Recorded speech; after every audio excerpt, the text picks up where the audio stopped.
యేసుక్రీస్తు నామంలో బెతస్తా విడుదల పరిచర్ల తరపున మీకు ప్రేమపూర్వకమైన వందనాలు. ఈ దిన వాక్యదానము, మన జీవిత కాలములన్నీ యెహోవా మందిరములో తంతి వాద్యములు వాయింతము. యెషయా గ్రంథం 38వ అధ్యాయం 20వ వచనము. దేవునిని ఆరాధించడానికి, ఆయనను స్తుతించడానికి మన పెదవులు విప్పడం కూడా తన కృప చేత దేవుడు మనకి ఇచ్చే ఒక గొప్ప భాగ్యము. ఒక మనిషి హృదయంలో పాపం ఉన్నంత వరకు ఆ వ్యక్తి దేవుని స్తుతించలేడు. కీర్తనల గ్రంథం 51వ అధ్యాయం 15వ వచనం ప్రకారము, ప్రభువా నా నోరు నీ స్తుతిని ప్రచురపరచునట్లు నా పెదవులు తెరవము.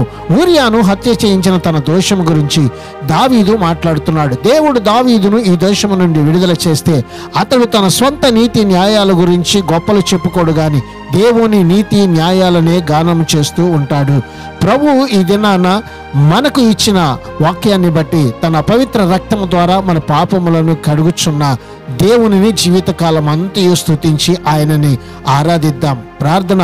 మమ్మల్ని మిక్కిలిగా ప్రేమించిన మా ప్రియ పరలోక తండ్రి యేసయ్య, మాకు ఇచ్చిన ఈ జీవితంలో మేము ఎల్లప్పుడూ కూడా నిన్ను స్తుతిస్తూ నిన్ను ఆరాధిస్తూ మహింపరిచే వారిగా ఉన్నట్లుగా మమ్మల్ని అందరినీ కూడా బలపరచమని, ఈ దినాన నీ సన్నిధికి మమ్మల్ని అందరినీ కూడా సిద్ధపరచమని యేసు పరిశుద్ధ నామంలో ప్రార్థిస్తూ అడిగి వేడుకుంటున్నాము తండ్రి.